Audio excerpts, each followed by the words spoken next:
Mengenal pasti alatan dan bahan penyediaan tapak lanskap lembut.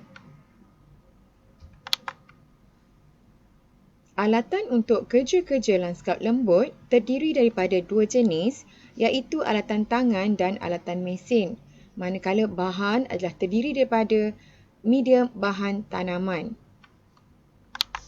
Contoh alatan tangan, gunting pangkas atau skater, penyiram, watering can, topi kebun, sudut tangan, sarung tangan dan serampang tangan. Bagi contoh alatan mesin, mesin menggali lubang tanah dan mesin pembajak tanah. Untuk bahan tanaman, tanah lom jenis topsoil, pasir jenis pasir sungai dan bahan organik. Soalan latihan. Nombor 1. Senaraikan 3 jenis alatan dan bahan untuk kerja lanskap lembut yang terdapat di stor sekolah anda. Terangkan fungsi setiap alatan dan bahan tersebut. Soalan kedua.